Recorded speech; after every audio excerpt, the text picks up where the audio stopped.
Salam izləyicilər, xoş gördük hər birinizi. Mən Ağabəyli İsaməddin. Bugün sizə MİQ İbtidai imtahanına hazırlaşan müdavimlərimiz üçün sınavımızın izahını verəcəyik. Sınavımız tam qəbul səviyyəsindədir və bu sınavdan yığdığınız balla imtahan balı bir-birinə çox yaxın olmuş olacaq. Təbii ki, bu sınavda göstərdiyiniz diqqəti, yəni həyəcansızlığı və yaxud da həyəcanı da imtahanda da eyni formada göstərsəz, balınız eyni olacaq. Yəni burada bu məqam haqqında xüsusi bir vurğulayaq. Müdavimlər yəni imtahanda bəzən daha həyəcanlı olurlar və yaxud da imtahanda daha diqqətsiz olurlar. Bu onların imtahan balına təsir etmiş olur.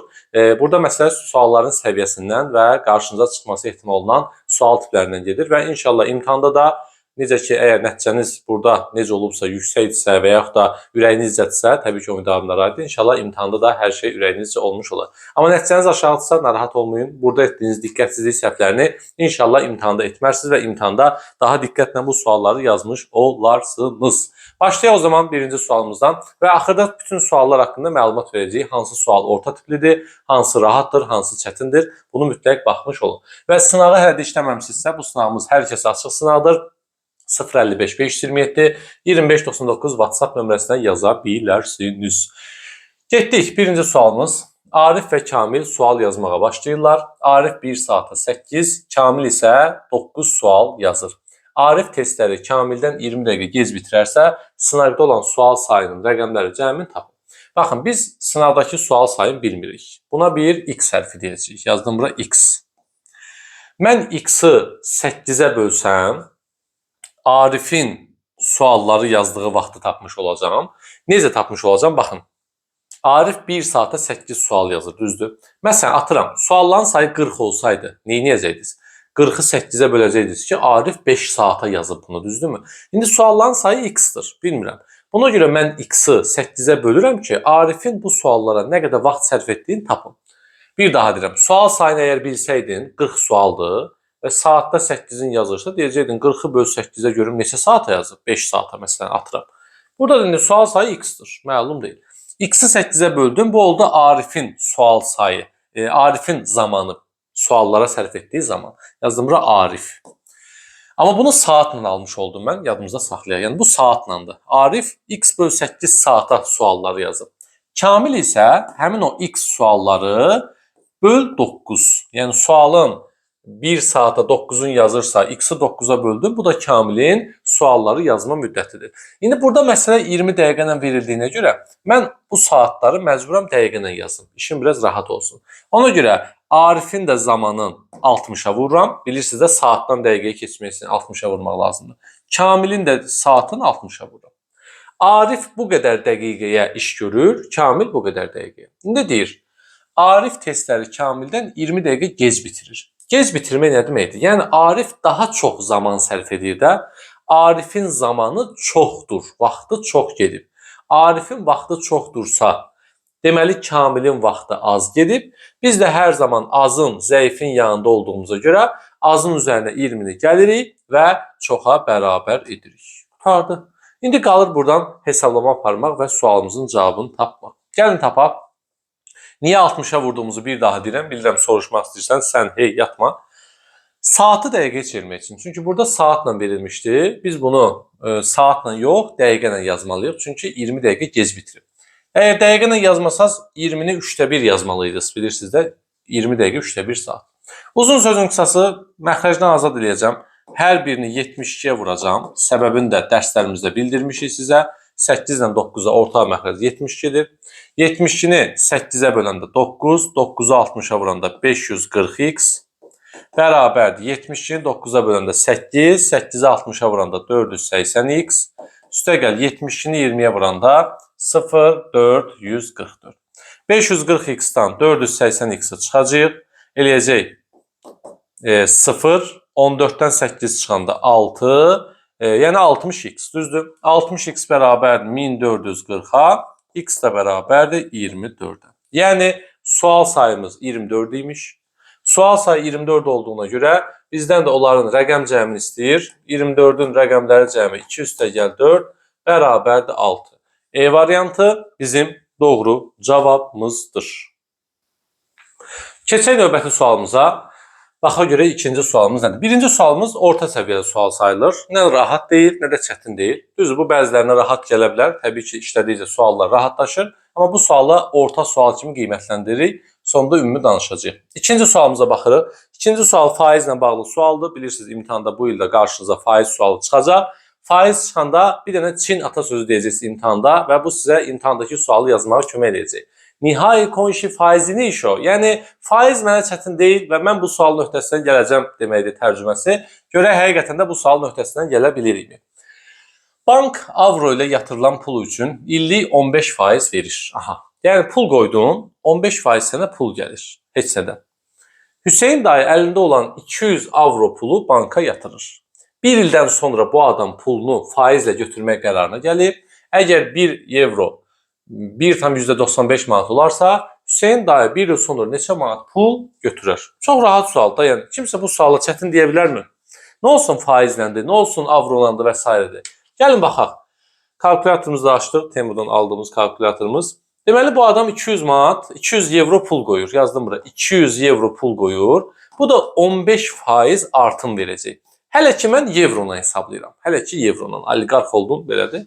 Sıfırlar gedir, eləyir 30 evro. Yəni bu Hüseyin dayı 200 evro qoyduğu pulu 30 evro artığına, yəni 230 evroyu götürəcək. 230 evro. 230 evronun da biri 1 manat 95 qəpik olduğuna görə 230 evronu vururam 1,95'e. Qutardım. Açıram kalkulatorumu. 230 evro vurulsun 1,95. Qutardı getdi də 448,5. 448,5 manat. A variantı bizim doğru cavabımızdır. Hamıdan xahişim odur ki, dərs bitəndən sonra videonun aşağısına neçə sual sizə çətindir, neçə sual rahat, hətta bir-bir analiz edib yazsanız bir-birinizə dəstək olmuş olarsınız. Ümumi həm statistikanı da buradan görərsiniz ki, bu müdaxilələrə çətin gəlir, rahat gəlir, yoxsa necədir? Mən bu sualı asan sual kimi qiymətləndirirəm. Çətin sual deyil. Faizi bilən adam üçün 15%-ni tapır, üzərinə gəlir və manata çevirir. Düşünürəm ki, bu sual sizlər üçün asan sual olmalıdır. Üçüncü sualımız yaş məsələsidir. Bu yaş məsələsi tipindən biz sizlərlə işləmişik. Əgər yaş məsələsi dərslərinə baxmısınızsa, canlı dərslərə, bazı toplamısınızsa, bu sual orta tipli sual kimi qiymətləndirilə bilər. Gəlin baxa görək bu orta sualımız nədir? Bilirsən də bu sualı, niyə qorxursan? Sənin beynində qalıb ki, ay Allah, mən yaş məsələsini bilmirəm. Və yaş məsələsi gəlib qabağa çıxanda necə olur olsun, rahat, orta, çətin, sən ona hər zaman eyni yanaşırsan. Çətindir. Mən bilmirəm, yaza bilmirəm. Gəl baxa görə yaza bilirsənmi? Ana, böyük qızı və kiçik qızı. Bu olsun böyük qız, bu da olsun kiçik qız. Ananın yaşı böyük qızın yaşının 4 qatı, kiçik qızın yaşının 6 qatına bərabərdir. Biz bu tipli məsələləri həll edəndə buradan başa düşürük ki, ananın yaşı həm 4-ə bölünəndədir, həm də 6-ya bölünəndədir. Çünki birindən 4 dəfə, birindən 6 dəfə böyükdürsə, deməli bu yaş həm 4-ə bölünəcək, həm 6-ya bölünəcək. Mən də ananın yaşının x vermək əvəzinə, işim biraz rahat olsun deyə 4-ə və 6-ya bölünən x verirəm. 12x verirəm. 24 də verə bilərsiniz, 48 də verə bilərsiniz, amma məsləhət odur ki, elə ən kiçiyini verəsiniz. Ananın yaşı olsun 12x. Böyük qızından 4 qatıdırsa, 12x'i 4-ə bölürəm, çünki 4 dəfə fərq olmalı daha. Böyük qız olur 3x. Kiçik qızından 6 qatıdırsa 12x'i 6-ya bölürəm, kiçik qız oldu 2x. Bura qədər sən mənsiz yaza bilirsən. Bir dənə burada başlı işlətsəydin ki, 12x yazmaq lazımdır, həm 4-ə, həm 6-ya bölünən. Qalan hissədə mənə ehtiyacın yoxdur ki? Yox. Davamında deyir ki, böyük qız indiki yaşının 3 qatı olanda, yəni 3x yaşı olan qız 3 dəfə də qat, dəfə, nə deməkdir? Vurmaq deməkdir. Yəni 9x yaşına çatanda. İndi sən yaş məsələsində mən sizə 5 dənə qayda yazdırmışam və bunu əminliklə deyirəm. O 5 qaydını bilirsənsə, imtahandakı bütün sualları yaza biləcəksən. Çünki yaş məsələsinin qeyri-adi qaydası yoxdur. Yəni böyütmüsünüz gözünüzdə ki, yaş məsələsi çətindir. Bu qaydalardan ikincisi açıb baxa bilərsiniz, dəftərə yazmışıq. İnsanlar paralel böyüyür. Yəni eyni qədər böyüyür də insanlar. Bu adam 3x-dan 9x-ə gəlmək üçün neçə x qədər böyüdü? 6x qədər böyüdü. Bir indi qayıdıb deyir ki, ay müəllim 3 dəfə böyüdü. 3 dəfə böyümür. Sən 3 dəfə bunu böyüdüb, bunu da 3 dəfə böyütsən, aləm dəyəcək bir-birinə. Dəfədən söhbət getmir. Vahiddən, yaşdan söhbət gedir. Neçə yaş, neçə vahid böyüdü. 3x-dan 9x-a neçə dənə x böyüdür? 6 dənə x böyüdür. Deməli, ana da 6x böyüyəcək, qızı da 6x böyüyəcək. Başa düşürük? Ana olacaq 12 üstəgəl 6, 18x. Qızı olacaq, yəni kiçik qızı. 2 üstəgəl 6, 8x. Hə, burasını anladım ay müəllim. Əla. İndi davamına bax. Böyük qızı bu əməliyyat baş verən vaxtda, yəni belə bir hadisə baş verəndə, indi tənliyi quranda kimin adını çəkirsə, onu qat tənliyə. Məcbur deyilsən, üçün də tənliyə qatasan. Gör kimin adını çəkir. Ananın yaşı, yəni 18x. Bəs müəllim, bunun adını niyə çəkmişdi böyük qızın? Yəni burada bir işarə verir ki, böyük qız indiki yaşının 3 qatı olanda bu kömək edir ki, bizə yaşları görək, hamının yaşı. Gördük mü? Gördük. İndi danışır. Ananın yaşı 18x, kiçik qızının yaşının, yəni 8x-in, 2 mislindən 2-yə vurdum. 6 vahid çoxdur. Ana çoxdursa, qızı azdır. Azın üstə 6-nı gəldirəm, bərabərləşdirirəm. Qutardı. Ay müəllim, niyə böyük qızı bura qatmadınız? Çünki böyük qız haqqında bax buradan sonra tənlik qurmaqda bir məlumat yoxdur. Sadəcə ana və kiçik qız arasında bir əlaqə var. Mən də qurdum. Bura eləyir 16x. 18-dən 16-nı çıxıram. 2x bərabərdir 6, x bərabərdir 3. Soruşur, ananın indiki yaşı. Bilirsiniz də, bura bayaqdan indiki yaşdır. Siz bunu işləyəndə mütləq qeyd edin ki, yadınızdan çıxmasın. Ananın indiki yaşı 12 vur 3, yəni 36-dır. Rəqəmləri hasili 3 ilə 6-nı cüpluyuruq bir-birinə. Cavab olur D variantı 18-ə bərabər. Bəli, əjdahalar. Bu sualların, yəni MİQ sınağının suallarının Azərbaycan dili və kurikulum versiyasında əgər həm işləmək, həm izahını görmək istəyirsə, mütləq 055 527 25 99 WhatsApp nömrəsinə yaza bilərsiniz. Həmçinin bu nömrəyə yazaraq ödənişli, ödənişsiz və s. bütün qruplarımızdan yararlana bilərsiniz və MİQ imtahanı toplayan hər üç fəndən yalnız bizlə hazırlaşan müdavimlər üçün olan mükafatları əldə etmək istəyirsinizsə, 100 bal yığan müdavimizə 33.333 hazırlayın. Respublika birincisinə 3333 hazırlayın və Ses Akademi birincisinə 2222 hazırlayın pul mükafatı verəcəyik inşallah. 90 və 90-dan yuxarı yığan hər kəsə də 500 hazırlayın pul mükafatı. Qoy əjdahalarımız sevinsin və daha da həvəsli oxusunlar deyə. Getdik. Bu sualı müəllim necə qiymətləndirərsiniz? Rahat. Bəlkə də bu sınağın ən rahat sualı budur. Sadəcə sualın həcmi böyüdür, içində faizlər var, ədədlər var. Amma oxuyub axıra çıxanda, yəni biraz burada özgüvənli olan müdavim bu sualı görüb keçmir. Bir dəfə oxuyur, ən azı bir dəfə. Gəl baxaq. Orxan bir mağazadan endirim ilə 3 məhsul aldı. Birinci məhsulun qiyməti 120 manat. Yazdım. Birinci məhsul 120 manatdır. Amma Orxan bunu 25% endirimlə alır. Deməli 120-nin 25%-ni tapıb çıxacaqsan, endirimə salacaqsan və ya 120-nin birbaşa 75%-ni tapacaqsan. Mən indi daha bu video MİQ-ə azlaşanlar üçün olduğuna görə 25% endirim o deməkdir ki, yəni 100%li məhsulu 25% ucuza, yəni neçə alırsan 75% alırsan. Yəni 120 manata yox, bunu 75% qiymətinə 90 manat alırsan. Dəqiq vurub bölək, səhvimiz olmasın. 120 vurulsun 75 bölünsün 100. Bəli, sən bunu 90 manata aldın. Ay müəllim, mən 25%-ni tapıb çıxdım, elə tapdım, düz elədim. Gördüm səni buradan, ilan qurbağa xətti və düz yazmışsan. Birinci oldu 90 manat, əla.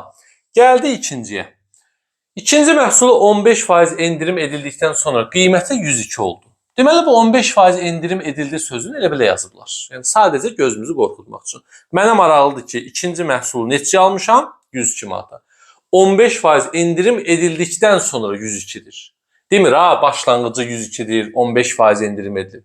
Endirim olandan sonra 102 olub. Əvvəlki mənə maraqsızdır. Mən bunu endirimlə almışam.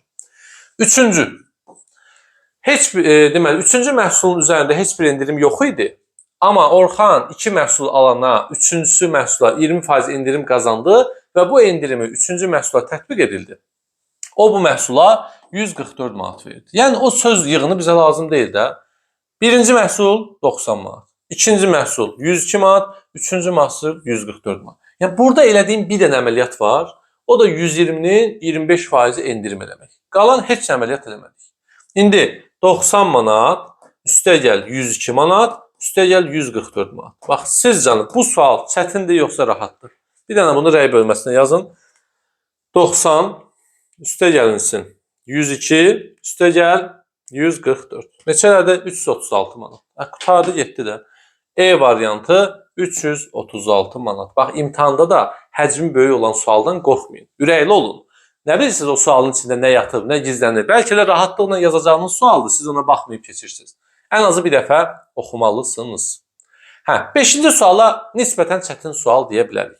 Saat məsələsindən daha hər tip işlədiyimizə görə belə bir sual da yazdıq ki, belə bir sualdan da işləyib həllini tapa biləsiniz. Təbii ki, biz saat məsələsinin indiyə qədər qəbulda olmuş bütün tiplərini sizlə dərslərdə işləmişik.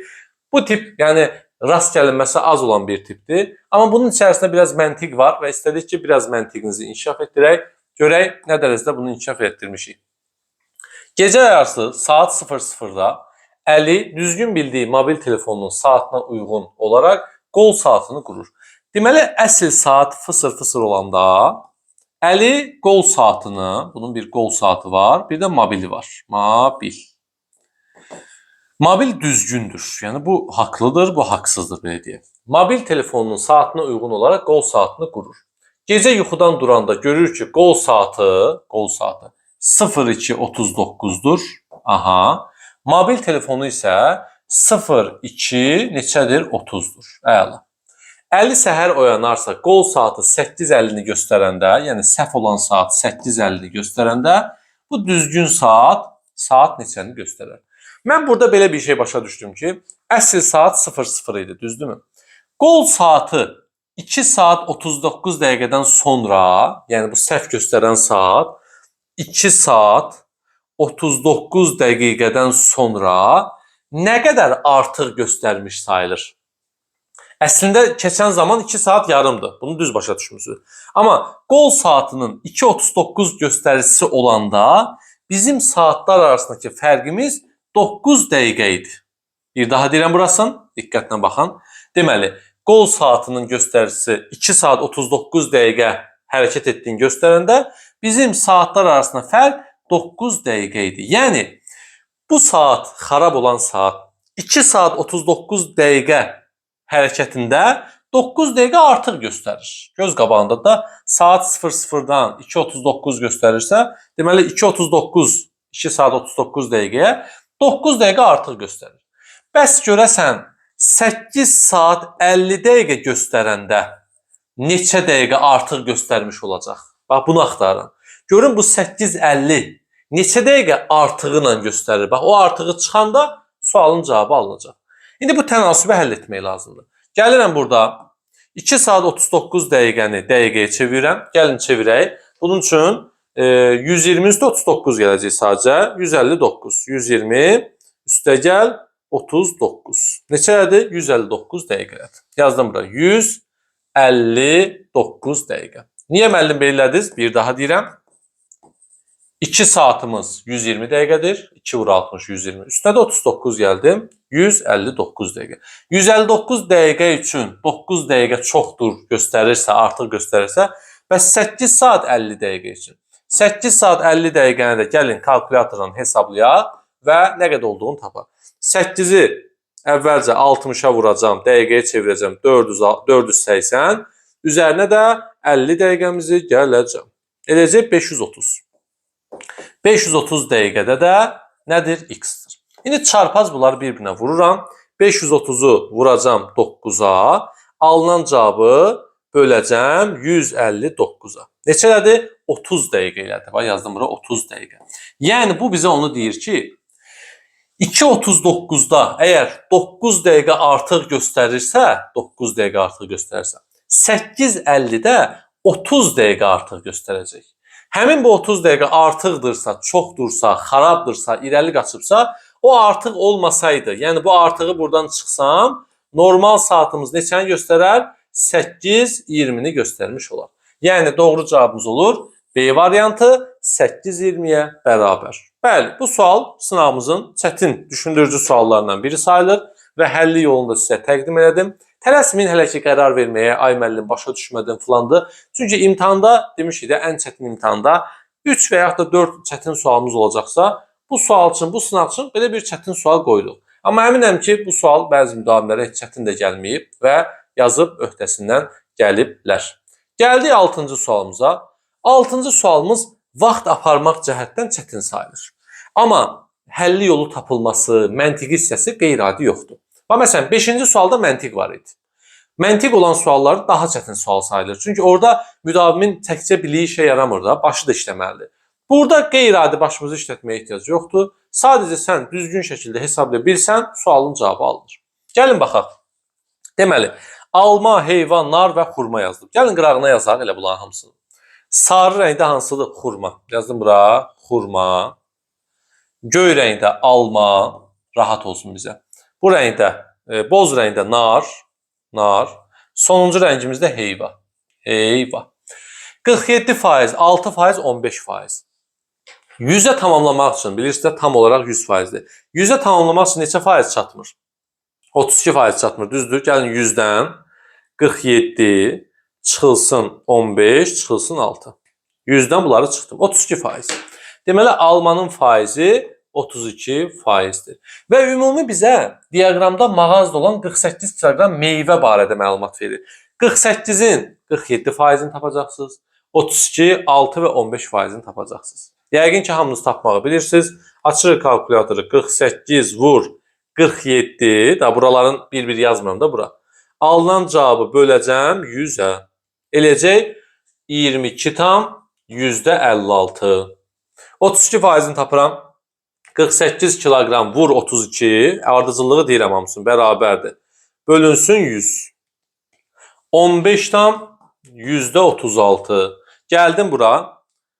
48 vurulsun 15 bölünsün 100. Elədir. 7 tam onda 2 və sonuncu hissə 48 vurulsun 6 bölünsün 100. Neçələdir? 2 tam %88. Bunların hamısını mənə ehtiyacınız olmadan tapa bilirsiniz. Kalkulatordan daha tez başa gəlmiş olur. İndi nə deyir? Xurmanın kütləsinin qramla ifadəsi. Bunlar hamısı kiloqramlandır. Çünki şərtdə kiloqramla verilir. Xurmanın kütləsi budur. 22 tam %56. Qramla ifadəsi deyəndə kiloqramdan qrama keçəndə minə vurmalıyıq. Bərabərdir. 2, 2, 5, 6, 0. Yəni 22.560 qramdır. Qramla ifadəsi. Yüzlüklərə qədər yuvarlaqlaşdır. Təklik, onluq, yüzlüyə qədər yuvarlaqlaşdıranda 22.600 eləyəcək. 6 bir vahid gələcək və olacaq 22.600. Bu bizim birinci verilən şərtimiz. Xurmanın kütləsinin qramla ifadəsi.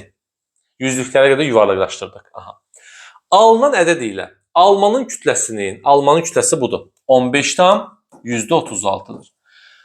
Onda birlərə qədər yuvarlaqlaşdırır. Baxın, təkliyi, onluğu hamı tanıyır. Təkliyi budur, onluq budur. Sola doğru gəldikcə təkliyi, onluq, yüzlük, minlik, sağa doğru getdikcə təkliyi, onda bir, yüzdə bir, mində bir və s.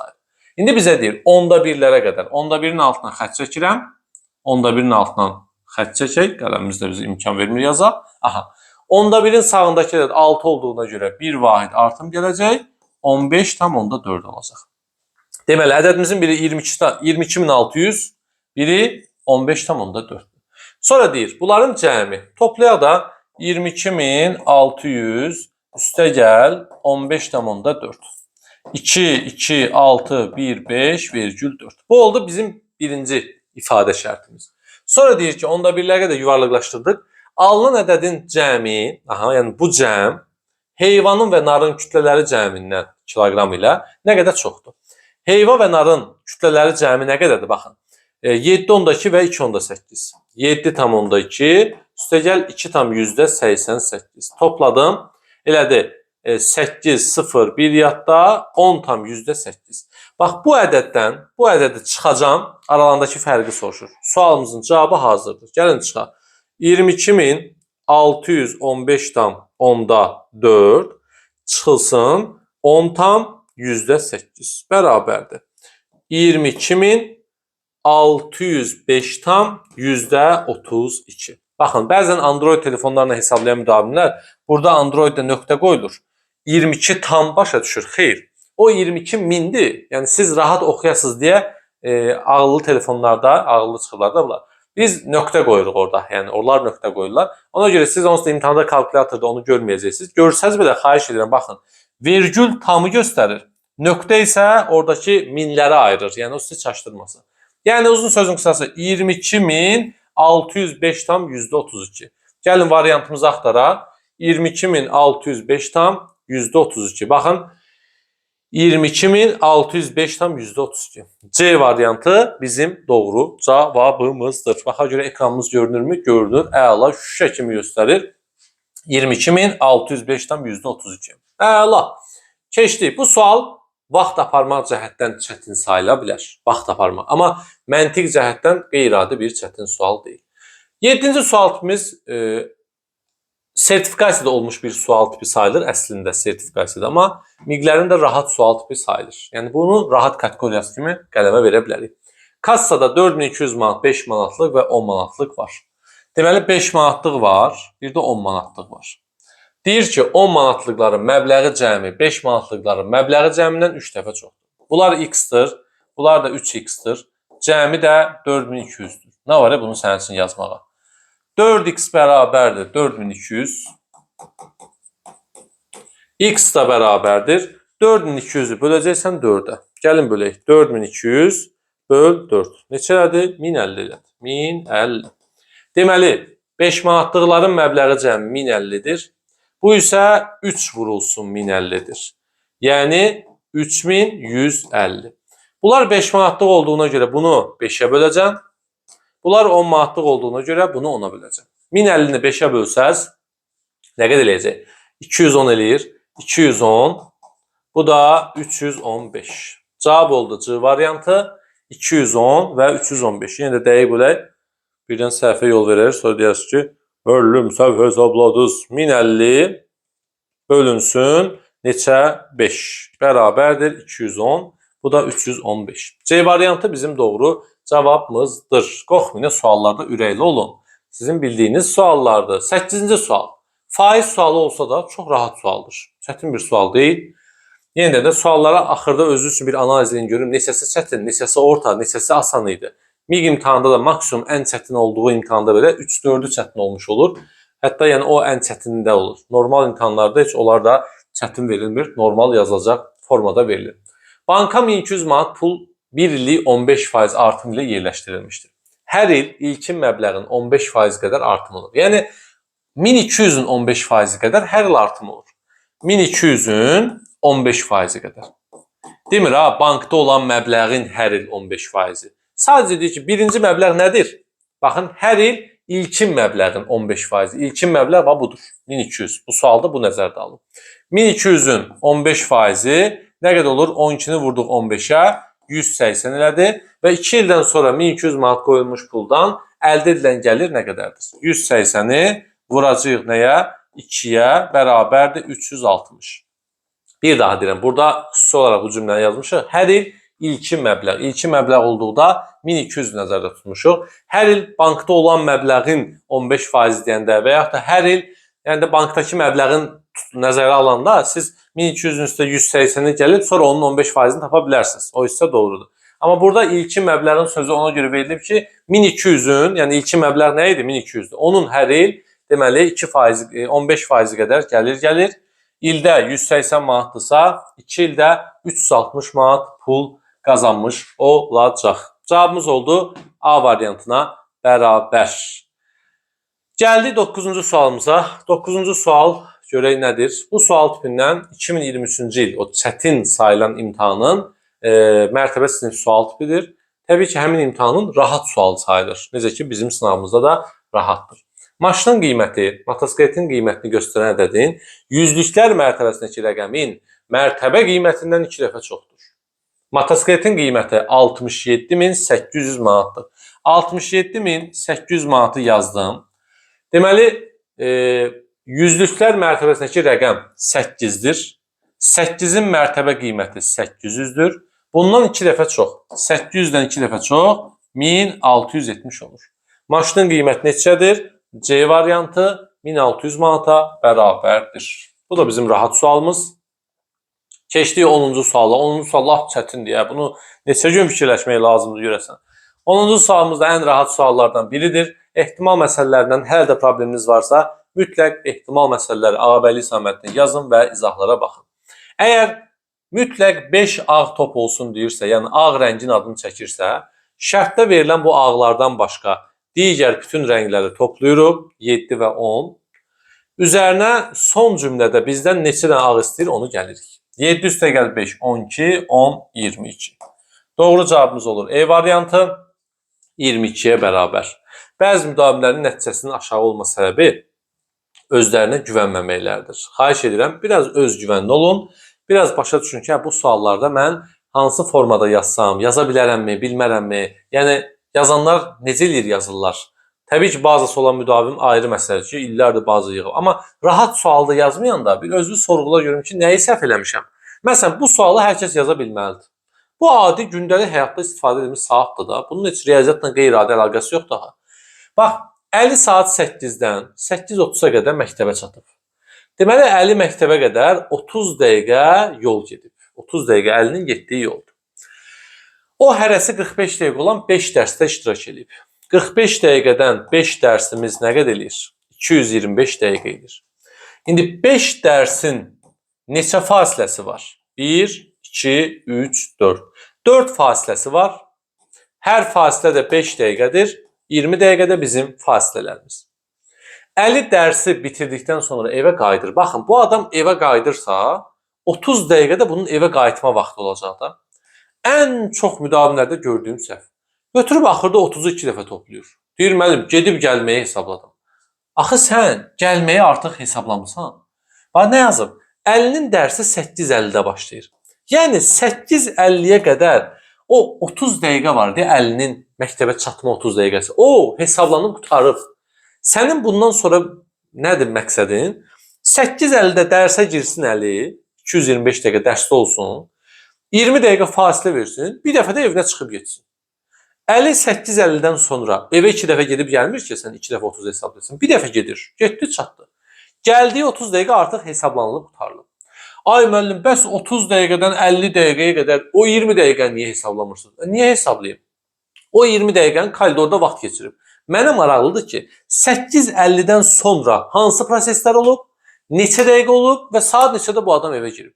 İndi məntiqlə düşün də, 8:50-yə qədər bu nə istəyir eləsin çöldə? Neçə dəqiqə istəyir vaxt keçirsin? Mən bundan sonraya baxıram da. Bundan sonra 5 dərs, 4 fasilə, bir dəfə evə getmək. Başqa bir iş görüb bu adam? Yox. Əsəbləşdirdi də lap məni. Bu başqa iş görmürsə, qutardı da üzərinə bunları gəl, sualın cavabı həll olsun. Getdik. Bu problemi çox görmüşəm deyə 30 dəqiqəni hər dəfə soruşurlar. Bu rəydə də soruşacaqlar. Ay müəllim, niyə 30 dəqiqəni bir dəfə hesabladınız? Bax bu səbəbə. Gəldi bura 5, 7, 2. 275 bölürəm 60-a. Görüm neçə saat, neçə dəqiqədir. 4 saat çıx 240 və 35 dəqiqə. Deməli 4 saat 35 dəqiqədən sonra bu adam evinə çatacaq. Bu da eləyir 12 85, yəni 13 25. Çünki 85 dəqiqə 1 saat 25 dəqiqədir. 12-nin üstədə 1 saatı gəldim. 13 25 bizim cavabımızdır. Əla, əla, əjdahasınız. C variantı bizim cavabımızdır. Bu sualı hələ də anlamamısansa, mütləq yadına bir Çin atasözü sal. Nihai konşi saati ne iş o? Get saat məsələləri dərsinə bax ki, bu sualda rahatlıqla yaza biləsiniz. Getdik. Avtomobil V-13 sürətlə 16 saat getdiyi yolu. Deməli, zaman 16, sürət V-13. V üstəgəl 12 saat sürətlə 12 saata gedir. 12 vurulsun, V üstəgəl 12. Sürəti zamana vurdum, zamanı sürətə vurdum. Və bunları bir-birinə neynədim? Bərabərləşdirdim. Bax, sürət zaman, sürət zaman. İkisi də eyni yoldur da, getdiyi yol, gəldiyi yola bərabərdir. İndi gəlin bunları hesablayaq, vaxtımız getməsin. 16-nı V-yə vurduq, 16V, çıx. 16-nı vurduq 13-ə, 208 bərabərdir. 12V üstəgəl 144. V-ləri bir tərəfə 16V-dən 12V-ni çıxıram 4V bərabərdir. 144 üstəgəl 208. Buradan da 144-ün üstə gəlirəm 208-i, elə də 352 bölürəm 4-ə. 88. 4V bərabərdir 352, V də bərabərdir 88. Bu suala çətin deyən müdavim varmı? Yəni bu sual rahat da gedir. İndi lap ən pis halda bazası olmayan üçün orta deyərik. Amma bu suala çətin demək olmur əzizlərim. Rahat suallarımız var. Adı çətin olan kimi qorxursunuz o dəqiqə. Ona görə qorxmayın. 13-cü sual bəli. Bu sınavımızın çətin sualı sayılır. Bundan razıyam. Çünki demişik də 3-4 sual çətin ola bilər. Birinci çətin diaqramı düşündük. İkinci çətin də bu olsun. Getdik.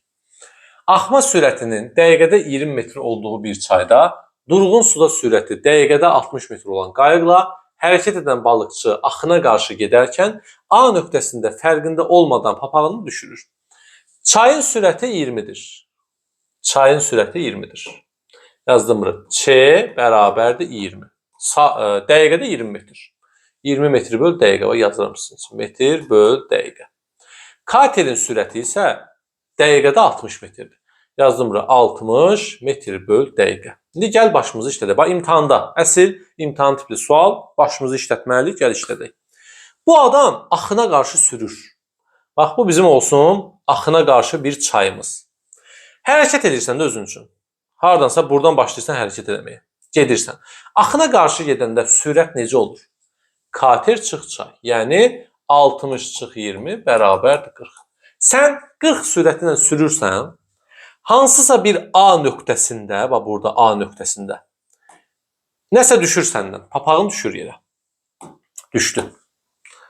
Aha. İndi bax, sən necə hərəkət edirdin? Sən axına qarşı hərəkət edirdin. Bax, axına qarşı.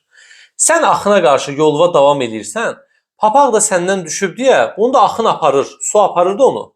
Papağın axı öz motoru yoxdur, o da sənin dalınca gəlsin, vın eləyib. Deməli, o sal kimi geriyə doğru su onu aparacaq. Sən axına qarşı motor var deyə gedə bilirsən yuxarı, amma papağın heç bir motoru falan olmadığına görə papaq da səndən əks istiqamətə uzaqlaşır. Sən belə gedirsən, papaq belə gedir. Razısan? Balıqçı papağının orada düşdüyünü 6 dəqiqə sonra B nöqtəsində anladım. Deməli, balıqçı B nöqtəsinə çatanda, B nöqtəsinə çatanda, bu olsun B nöqtəmiz. B nöqtəsi olmur. Aha, B. Balıqçı 6 dəqiqədən sonra başa düşür ki, bunun papağı düşüb. İndi gəl baxaq gör, balıqçı B nöqtəsinə gəlmək üçün 6 dəqiqə ərzində nə qədər yol gəlib? Sürəti 40 idi. Axına qarşı gəlir də. 40-ı vuracam 6-ya. Yəni balıqçı A nöqtəsindən 240 metr gedəndə xəbər tutur ki, papaq düşüb. Həmin ərəfədə, həmin 6 dəqiqə ərzində papaq da üzü aşağı çay istiqamətində gedirmi? Su aparır da.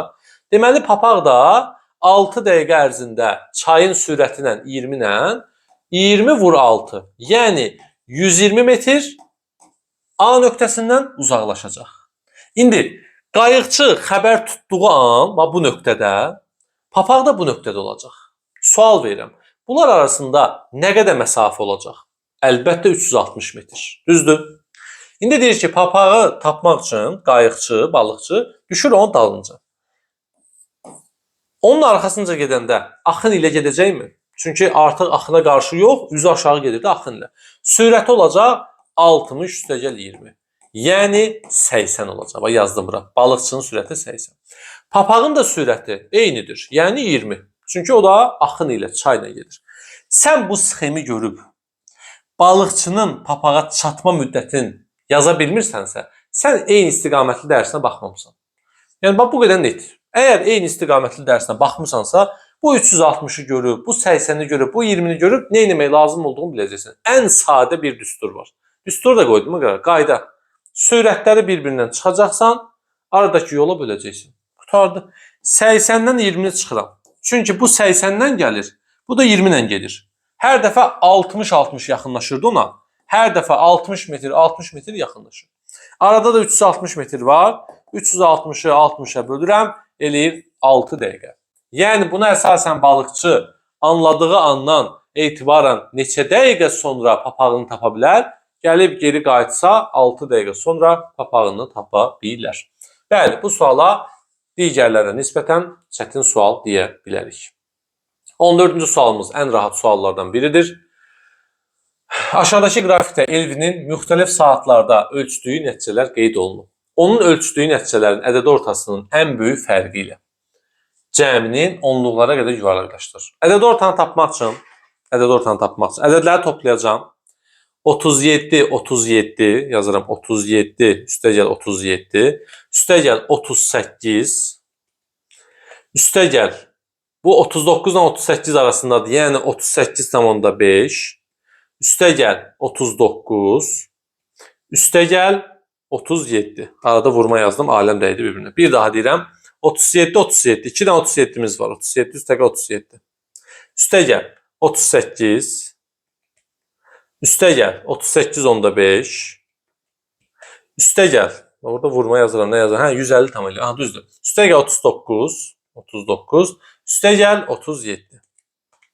226,5. Bölürəm. 1, 2, 3, 4, 5, 6'ya. Böldüm 6'ya. Neçədir? 37 tam %75 elədir. Yəni bu ədədləri yeniden də toplayın hamısının, bölün sayına 6'ya. Bu oldu ədəd orta. 37 tam %75. Ədəd ortasının ən böyük fərqi ilə. Ən böyük fərq nədir? 37 ən kiçik ədəddir, 39 ən böyük ədəddir. Ən böyük ədəddən ən kiçik ədədə çıxıram, ən böyük fərq oldu 2. Cəmini topladım, 39 tam %75 elədir. Onluqlara qədər yuvarlaqlaşdır. Təkli, bu da onluq. Bir vahid gəlir, olur 40. Cavabımız oldu C variantı 40'a bərabər. Bəli, həm diaqram sualı, həmçinin də belə bir deməli, yuvarlaqlaşdırma sualı. Gəldi 15-ci suala. Bəli, bu imtahanımızın, bu sualımızın, bu sınavımızın ən vaxt aparan, ən çətin suallarından biri budur. Gəlin baxa görə bu sualı necə yazacağıq. Bu sualın çətin olma səbəbi odur ki, vaxt aparandır, məntiq var, təsəvvür var, hər şey var da. Yəni, var da var, var da var. Getdik. 1. Bu sualı anlamaq üçün fəza fiqurlarından 5 dənə videoya baxmalısınız. Bəli, bəli, səhv eşitmədiniz, 5 video. Bu videolardan ikisi canlı dərsdir. Lövhə qarşısında izah eləmişəm, YouTube'da da hamısı. Üçü də video dərsdir. Bir-bir kubik rubiklərindən hər şey sizə göstərmişəm.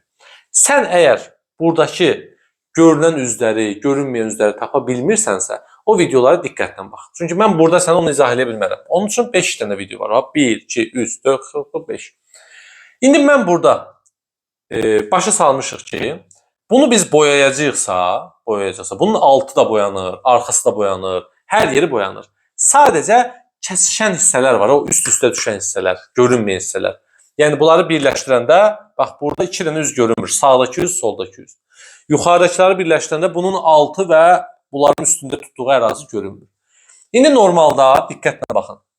Neçə üz görünür, neçə üz görünmür. Çünki şəkildə görünməklə boyamaq arasında fərq var. Bunu mütləq dərs sahlarına baxın. Çünki burada nə qədər izah eləsəm də o videolara baxmamışsa anlamayacaqsınız. Və deyir, tili 4,1 cm olan 3 eyni kubu şəkildəki formada düzəltdilər. Kimlər o videonu tapa bilmirsə, eybi yox. Videonun rəy bölməsinə yazın ki, fəza fiqurlarını göndərin. Menecerlər sizə elə videonu rəy bölməsinə göndərərlər, oradan baxarsınız. Bu birləşmiş fiqurun səthini boyayırlar. Baxın, bizim normalda kubun 6 üzü var. Və 3 dənə kubumuz var. Normalda bizim kubların 18 üzü olmalıydı normalda. Amma bax bu kubla bu kub birləşəndə bunların hərəsinin bir üzü, yəni 2 üz burada yoxa çıxıb, 2 üz burada. Elə bir ki, 2 dənəsini birləşdirdim. Bir sağdakının üzü, bir də soldakının üzü yoxa çıxdı. 2 dənə üz. Üstə gəldi. Bu yuxarıdakının və onun altında qalan sahə, eyni qədər sahənin üzü yoxa çıxır. 2 dənə kubu üst-üstə qoyanda, bir yuxarıdakı fiqurun alt hissəsi, bir də aşağıdakı fiqurun o qədər ərazisi yoxa çıxır. Yəni 2 dənə də üz yuxarıdakında yoxa çıxır. 18 üzdən 4'ü yoxa çıxdı. Müəllim, mən burasını anlamadım deyirsənsə sən. Evdə qənd var yəqin ki, bizdə yoxdur, vallahi axtardım, qutarıb qənd. Həmin o qəndlərin 3 dənəsini bu formada üst-üstə qoy. Bax, bu formada qoy. Görəcəksən ki, bir yuxarıdakı qəndin öz altı və dəydiyi hissə görünmür, yoxa çıxıb. Bir də aşağıdakı bu 2 qəndin sol və sağ divarları, o birləşən hissələri yoxa çıxıb. Yəni 4 dənə üz yoxa çıxıb. Bəs müəllim altdakı üz, soldakı üz, onlar yenə deyirəm də şəkildə görünməyən deyəndə onları nəzərdə tutur. Normalda sən fiqura bütöv baxanda altına, üstündən, sağından, sonra Bu fiqurun, yəni bütün tərəflərdən baxanda 14 dənə üzü var. Yəni bizim bildiyimiz 14 üzlü bir fiqurdur. Səbəb nədir? Bir daha deyirəm. Çünki bunun 4 dənə üzü gizlənib, yoxa çıxıb, görünmür. İstəsən də görə bilmirsən. Fiquru fırlatsan da o 4 dənə üzü görə bilmirsən. Amma arxa üzü, sağ-sol üzü fırladanda görə bilirsən də. İndi bu 14 üzdən şəkildə görünməyən hissələr var. Aha, indi gəldik bu məsələyə. Şəkildə görünən nə qədərdir, görünməyən nə qədərdir? Bax, görünən hissələri sayıram. 1, 2, 3, 4, 5, 6 və bu yarımçıqlar ikisi bir yerdə, buna da bir 7 deyəcəm. Yəni 14 üzdən 7-si görünür, 7-si görünmür. Bəli, bu sual yetəri qədər çətin və düşündürücü sualdır. Anlamaq üçün yenə nə qədər izah eləsək belə, o 5 video, üstə gəl də məntiq, üstə gəl də təsəvvür, üstə gəl də evdəki qəndlər bu sualı bizi başa salacaq. 700 görünür, 7-si görünmür. Bax yazdım. 7-si və 7-si. Bunlar görünür, işarə qoydum, bunlar görünmür. İndi deyir, tili 4 tam 3'də 1'dir. Gəlin bunu düzgün olmayan kəsrə çevirək. 3'də 13 eləyir. 4'ü 3'ə vurdum, 12, üstünə 1 gəldim, 3'də 13. Bunun hər bir üzü kvadratlardan ibarətdir. Yəni, burada 3'də 13'dür. Deməli, burada 3'də 13'dür, burada 3'də 13'dür, burada. Mən bir üzünün sahəsini tapıb, yəni 3'də 13'ü vuracam 3'də 13'ə. Bu oldu bir üzünün sahəsi. 7 dənə də üzü görünür deyə bunu da 7'yə vuracam. Amma burada şərtdə deyib ki, görünməyən hissələrə, şəkildə görünən hissələrdən 2 dəfə çox boya istifadə olunur. Bu görünən hissədir. Yəni 3'də 13, vur 3'də 13. Bir üzü, 7 dənə üzü görünür deyə 7'yə vurdum. Aşağıda isə 3'də 13, vur 3'də 13, 3'də 13. Aha, bunu silək. Və əlavə olaraq da vur 2 olacaq. Çünki deyir ki, görünməyən hissələrə 2 dəfə çox boya istifadə olundu.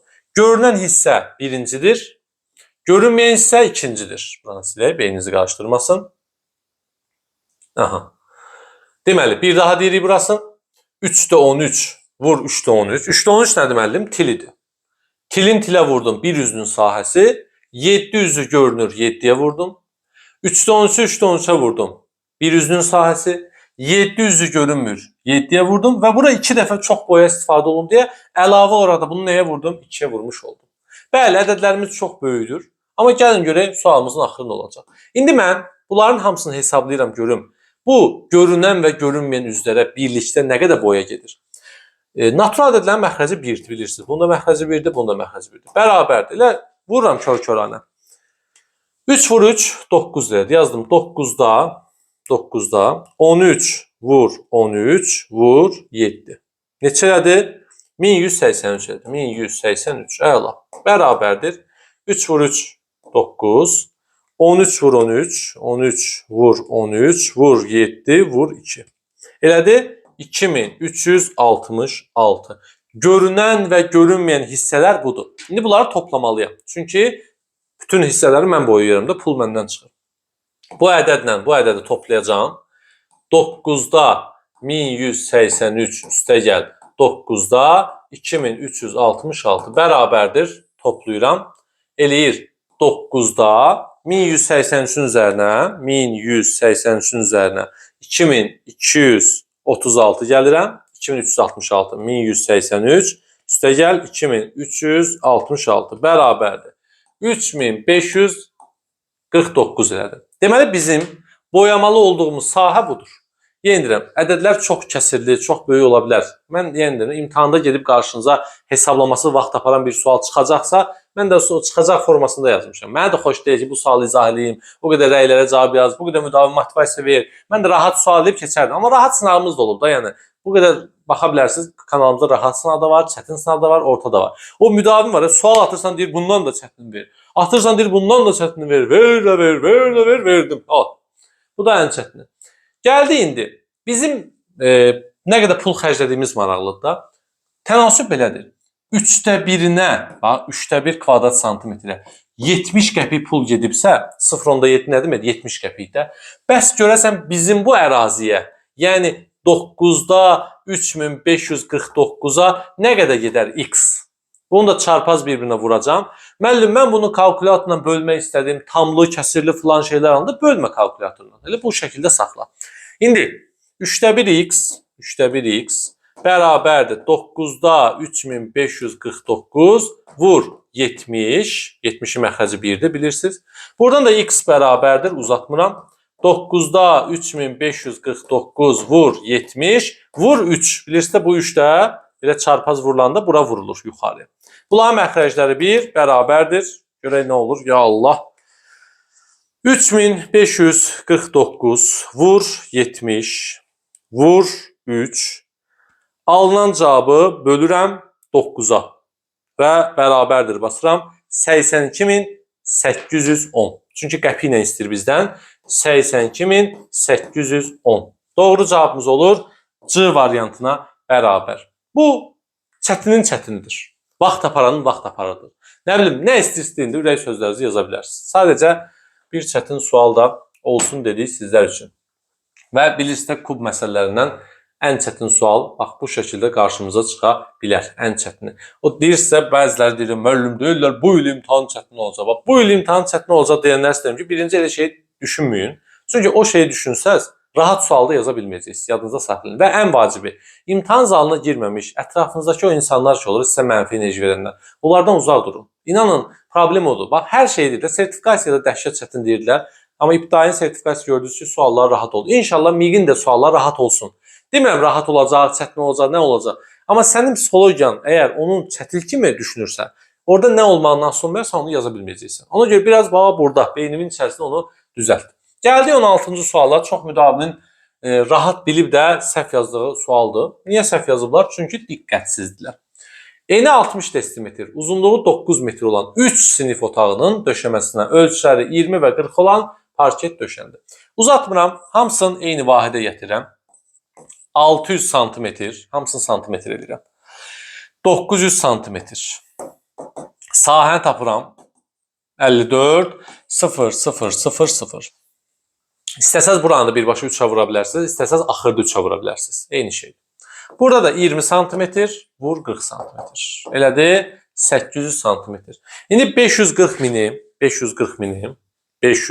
min bölünsün 800. Elədir 675. Bunu buna bölürəm. Niyə bölürəm sualın yəqin ki vermərsən bu aylarda mənə. Amma yenə də müəllim ürəyi dözmür, izah eləmək istəyir. Parket məsələlərində böyük fiqurun sahəsini kiçik fiqurun sahəsinə bölürsən. Parketdən sayını tapmaq üçün. Eləyir 675, bir sinif otağı. Cavabı B yazan qaza gələnlər olmaz. Qaza gəlmə, fesə gəl. 3 sinif otağının soruşduğuna görə aldığımız cavabı nəyə vururuq? 3'ə vururuq. Elədir 2025. Cavab oldu A variantına bərabər. 17-ci sualımız, görək 17 nədir? 17-ci sualımız da normal bir bərabərsizlik sualdır. İnanmıram ki, bizim müdavinlərdən kimsə bunu səhv yazar. Niyə bizim deyirəm? Burada səhv başa düşməyən ödənişçilər də bizə baxır, başqa yerdə hazırlaşanlar da. Səbəb odur ki, yəni bu sualın da hər tipin, bundan da çətinliyin, bundan da rahatını işləmişik. Və bir dənə qayda öyrənmişik. Bircə dənə qayda tələb edən bir sualı adam niyə səhv yazsın? Və ona görə əminliklə deyirəm ki, bunu səhv yazan da ancaq diqqətsizdən səhv yazar. Başqa cür səhv yazmaq mümkün deyil. Yəni ay bu sualı bilmədi, bu çətin bərabərsizlik xeyr. Bərabərsizlik birincisi çətin olmur. Görə indi bu sualı necə yazacağıq? Kiçikdir x bölünsün 2, kiçikdir. 24 onda 6'ın üstə 3 gəlirəm, 27 tam onda 6. İndi böl 2'nin tərsi nədir? Nə öyrənmişik? Vur 2, vur 2, vur 2, vur 2. 12 onda 5'i 2'yə vuranda 25 eləyir. Kiçikdir x, 2'lər getdi. Kiçikdir 27 onda 6'nı vururam 2'yə. 55 tam onda 2. X'in ala biləcəyi ən kiçik natural ədəd. 26. Su. Suya su. Bax su gedir məndən. Ədəd böyüyü soruşur sonra. Ala biləcəyi ən böyük natural qiymət. Ən böyüyü də 55'dir. Topladım. 26 üstə gəl 55. 81. Bu da üstə elə bilər. Qayıtmaq kimi bir sual. E variant. Yenə baxın birdən hesablama səhv olur eləyər biabır olaraq sonra. 25 ən kiçik 26, 55 tam onda 2-dirsə ən kiçik 55'dir. Topladım. E variantı 81'ə bərabərdir. 18-ci sualımız belə tənliləri səhv yazan müdavimlərin sayı gün-gündən azalır. Artıq onlar qırmızı kitaba düşüblər. Çünki yoxdur bu sualı səhv yazan bir müdavim. Olmaz, olmaz, olmaz. Getdik. Uzatmayaq. Onu vuracam 2-yə. 20. Bölmənin tərsi vurma elədik. Yəni nəyi 2-yə bölsək 10 eləyər? 20-ni. 50-dən 20-ni çıxacam. Neçə elədir? 30. 30-dan 13-ü çıxacam. 17.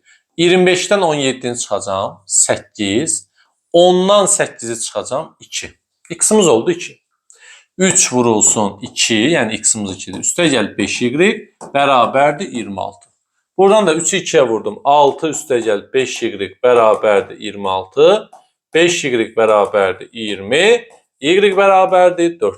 Doğru cavabımız oldu. B variantı 4-ə bərabər. Bax, heç bir sual dəxilsiz deyil. Heç bir sual proqramdan kənar deyil. Qeyri-adi sual deyil. Sadəcə proqramda olan suallar, necə ki deyirlər, məktəb dərsliyində olan sualın çətinləşmişi. Bu da sizə proqramınızda olan sualın sadəcə çətinləşmişi. Yəni 18-dən getmir söhbət, digər suallardan 19, 20 və s. Məsələn, çevirmə sualı. Çevirmə sualın bilirsiniz, onsuz da çevirməni hamınız düzdür. Nə qədər çətinləşdirə bilərlər? Kəsirli formada. Onluq kəsir, adi kəsir və s. Bax, hər ikisini yazmışıq və indi görək bu sualı necə həll edəcəyik. Cavabı məndən nə ilə istəyir bilmirəm. Cavablarda metrdə var, desimetrdə var, santimetrdə, kilometrdə var. Seçim sənindir. Ürəyin istəyən vahidə çevirə bilərsən.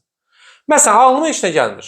Mən desimetrə çevirmək istəyirəm müəllim. Çevir. Hamısını çevir desimetrə. Gəl başlayaq. Bunu yenirəm. Əgər hesablama aparacaqsa, toplama, çıxma, vurma, bölmə, gəl düzgün olmayan kəsrə çevirək. Bu 7-də 7 vur 7, 49. Üzərinə 3 gəldim, 52 deməkdir. 7-də 52, desimetr. Üstə gəl. 2,5 bilirsiniz də 10-da 25 deməkdir. Yəni 25-i 10-a böləndə 2,5 edir. Amma mən 10-da 25-i bir dənə də 10-a vuracam. Niyə ay müəllim? Çünki metrdən desimetrə çevirdim. Buna görə 10-a vurmaq lazımdır. Müəllim, mən metrlə saxlamaq istəyirəm. Yaxşı edirsən. Mən bilmirəm də cavabı məndən nə ilə istəyəcək. Yəni nə bilim metrini hardan bildin? Mən yoxlamalıyam da desimetrə çevirirəm. İmtahandakı kimi davrananda, yəni birbaşa cavabı yazmıram. Vur 2. Üstə gəl. 7-də 1 vurulsun. Kilometrlə desimetr arasında 4 sıfır var. Yəni 10.000. 4 sıfır. Millimetr, santimetr, desimetr, metr, kilometr. Desimetrlə metr arasında 10, metrlə kilometr arasında 1000 var və o da 10.000 edir. Bunu vurum 10.000'e. Bərabərdir. Onunla onu ixtisar apardım. Getdi, yəni burada 1 qaldı. İndi bunu orta məxrəc eləyək. Orta məxrəc 7. 7-ni 7-yə böldüm 52. Üstə gəl. 7-ni 1-ə böldüm 7. 25-ə vurdum. Gəlin bura. Adi orta məxrəc eləməkdə hamımızın bildiyi bir şey. 175. Yazdım bura 175. Vurulsun 2. Üstə gəl. 7-də 10.000. İndi baxıram. 52-nin üstə gəldim 175-i. 227 elədi. Bu elədi 7-də 227. Bunun burasını elə birbaşa yazaq. 7-də 227. Buranı topladıq. Neynədir? 227 elədi. Əla. 227.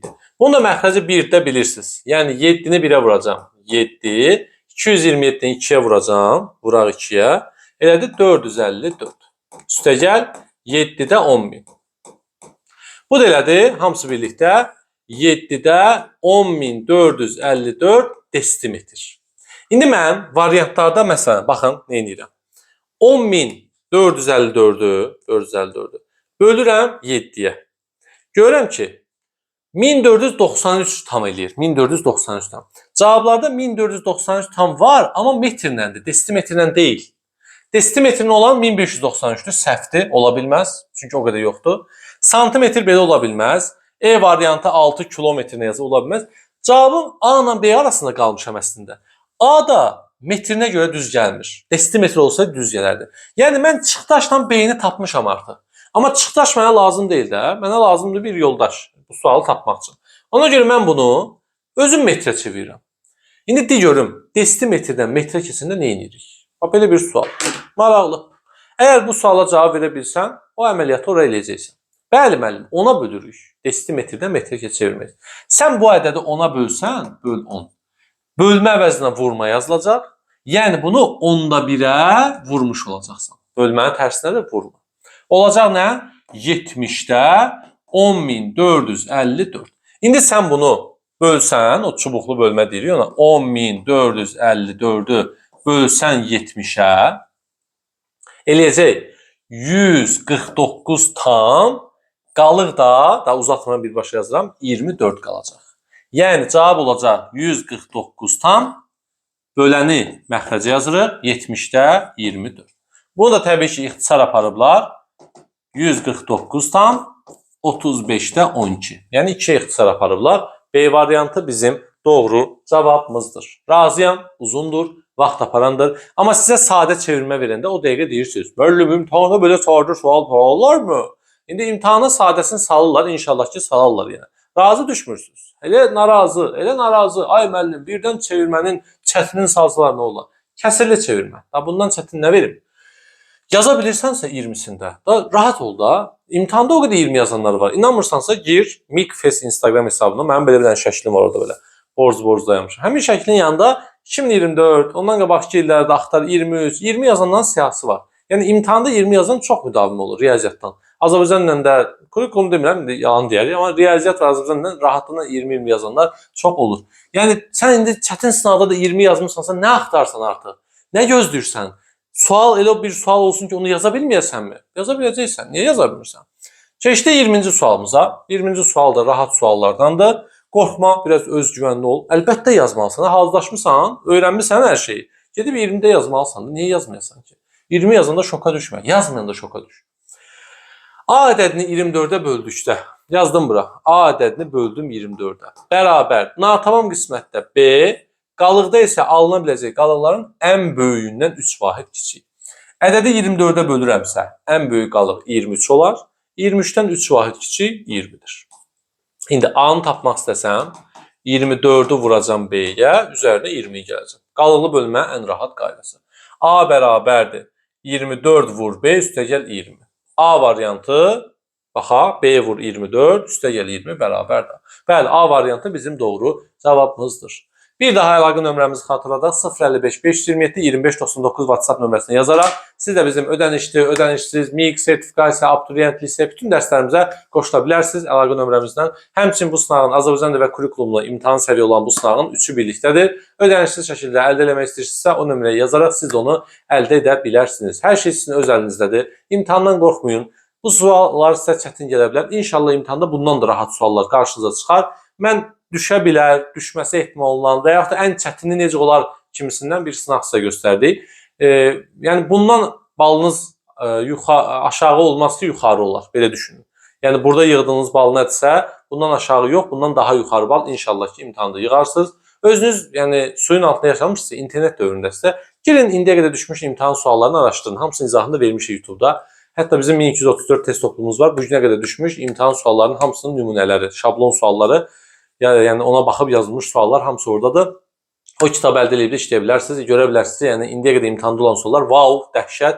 Yəni bunlar ondan daha nisbətən düşündürücü və çətindir. Və yenə deyirəm, bu sınağı eləməkdə məqsədimiz odur ki, bundan qabaq hər tip sınaq var. Birdən kimsə deyir ki, müəllim, mən rahat suallar işləmək istəyirəm, aç işlə, doldu. Orta suallar işləmək istəyirəm, o da var. Çətin sual işləyirəm, o da var. Laf çətin istəyirəm, o da var. Yəni hər kəsi razı salmağa cəhd edirik. Amma razı düşməyənlər yenə də onları artıq heç kəs razı sala bilməz. Onların Allah köməyi olsun.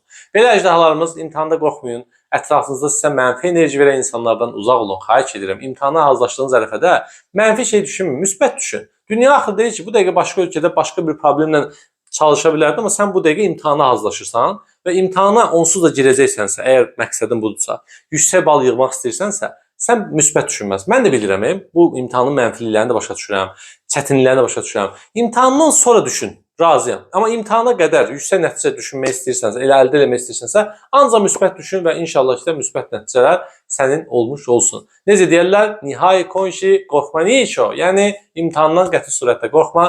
Videonun rəy bölməsinə ürək sözlərinizi, sualların neçəsinin rahat, neçəsinin çətin, neçəsinin orta olduğu haqqında nəticələrinizi və digər sözlərinizi, irad və təkliflərinizi yaza bilərsiniz. Sağ olun. İnşallah növbəti dərslərdə görüşərik. Hələlik.